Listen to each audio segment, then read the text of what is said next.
ayat 5. Ini lebih parah lagi waktu itu. 1 Korintus 5 ayat 5. Ada jemaat yang kedapatan berzina dengan istri jemaat yang lain. Dan Paulus mendengar itu. Dan Paulus sudah kasih tahu, tegur dia. Kamu harus nasihati dia. Tapi yang laporannya kepada Paulus, orang ini tidak mau bertobat. Bahkan dia bikin onar, bahkan seolah-olah semua itu halal, gitu, dibuat seenak-enaknya, nggak takut sama hukum Tuhan. Maka Paulus mendengar itu, dia kirimkan surat 1 Korintus ini. Orang itu harus kita serahkan dalam nama Tuhan Yesus kepada iblis. Biarkan binasa tubuhnya, tapi bukan ditelantarkan Bapak Ibu. Tapi dia mendoakan supaya rohnya tetap diselamatkan. Artinya apa Bapak Ibu? Ketika kita biarkan orang yang berbuat jahat sama kita itu bukan menelantarkan dia, tapi justru supaya dia belajar dari penghakiman. Dia belajar dari konsekuensi yang dia terus mau berbuat. Sehingga kita biarkan itu, dia mengalami konsekuensinya, tapi kita tetap doa sama Tuhan, Tuhan selamatkan jiwanya. Itu sebabnya Bapak Ibu, ada waktu saudara mengampuni suami atau istri dengan sebuah teguran, dengan sebuah koreksi. Saya ngampunin kamu lah, gini. Tapi apa jaminannya? Saya mau lihat dulu kamu berubah, gitu kan? Boleh-boleh aja, nggak ada yang salah dengan itu. Tapi ada kalanya Bapak Ibu, daripada gua tegur dia malah nggak pulang nih. Gua tegur malah dia marah balik nih. Gua tegur, gua ingetin, malah dia nanti marah, nggak mau ngomong aja sama saya. Apa yang saudara lakukan? Kalau saudara paksakan untuk koreksi, saudara bisa hilang damai sejahtera loh Bapak Ibu. Saudara bisa capek sendiri gitu. Dan akhirnya kalau capek sendiri, udah pergi aja. Aku juga udah capek gitu kan. Akhirnya tidak ada pengampunan, tidak ada pemulihan. Yang paling benar kita belajar dari Tuhan Yesus.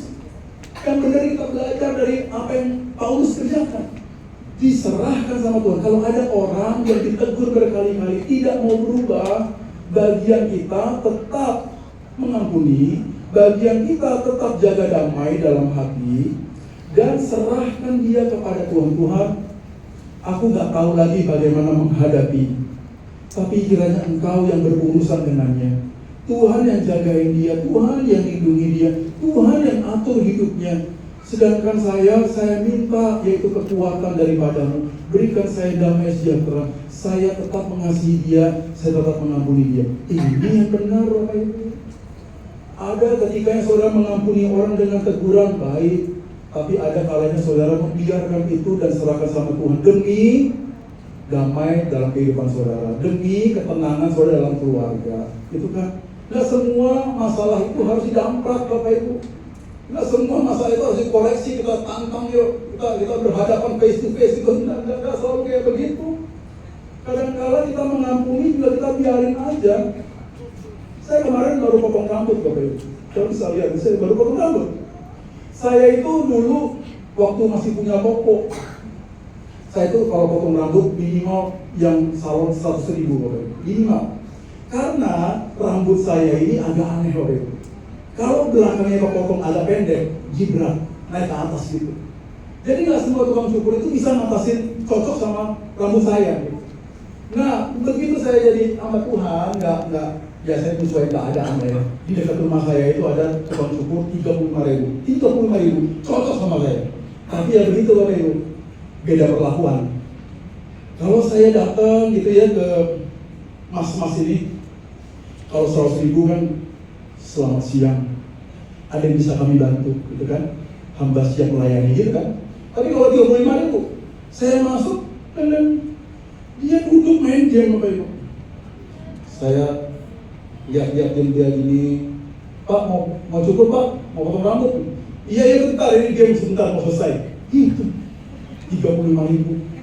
Ya saya bilang ya tunggu nih, begitu udah selesai, udah, oke. Duduk situ Pak. Saya duduk situ. Dan ini langganan saya Bapak Ibu. Saya nggak punya pilihan lain karena dengan biaya 35.000, saya cocok banget sama orang ini gitu. Walaupun ngeselin, dia ini orang yang menurut saya kasar, kalau ngomong singkat-singkat, tapi suka marah Bapak Ibu. Angel gitu loh.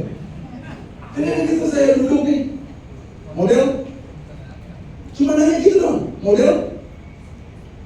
Kalau di 100.000 100.000 kan beda Bapak Ibu. Bapak kira-kira Bapak mau yang dipotongnya dari mana gitu kan? Kalau 35 enggak, model? Saya bilang, karena udah langganan kan Bapak Ibu ya. Dia bilang, ya biasanya Mas, biasanya saya potong di sini kan. Ya saya kan nggak hafal satu, langganan sini kan banyak. Saya bilang, ya udah, ampunin aja ya kan. Ya biasanya Pak di belah pinggir begitu, dia agak tipis tuh. Panjang? Iya panjang, makanya saya potong. Panjang waktunya nggak untuk saya potong ini. Oh dia ngobrol dong, gitu, marah-marah aja gitu kan. Oh nggak enak Bapak Ibu. Belum lagi nih, kalau motong rambut saya kurang agak nunduk gitu. Kalau 100.000 kan beda Bapak Ibu, permisi Pak. Wah kalau dia kasar banget Bapak Ibu. Belum lagi kalau dikeramasi, udah selesai potong dikeramasi. Kalau 100.000 dipegang jidatnya Bapak Ibu. Kalau 35 kayak dibatis percik. Semua yang basah. Tapi ya udah gimana saya cocok sama dia, saya nggak bisa kelain hati gitu. Saya cocok sama dia, agak murah dan cocok gitu loh. Saudara lihat ganteng nggak saya? Enggak setuju saya mengampuni saudara. Ya saya ya terima aja. Wah begitu dikeringin Bapak Ibu, wah itu handuk 7 rupa aroma Bapak Ibu. Ini kan ke muka saya, rambut saya was lagi. Sampai akhirnya saya juga nggak tahan, memang manusia Bapak Ibu. Saya nggak tahan gitu. Saya tanya, Pak, Mas ini ke masjid apa ke gereja Pak? Kenapa emang? Enggak. Dalam hati saya kalau ke gereja nih, saya undang dia altar, kalau saya balas dia. Karena Yesus kurang. Tapi ya saya ngampunin aja, saya nggak bisa ngomong apa-apa Bapak Ibu. Mungkin saudara tanya, Pak, kenapa nggak ditegur aja sih? Kenapa nggak diingetin aja gitu? Udah Pak Bu, saya pernah ngingetin dia Pak. Kalau megang kepala orang itu ya yang halus dikit gitu loh Pak. Jangan didorong-dorong begitu. Dia malah jawab ini, kalau lewat kalau selamat itu. 35 Itu bahasa Ibrani,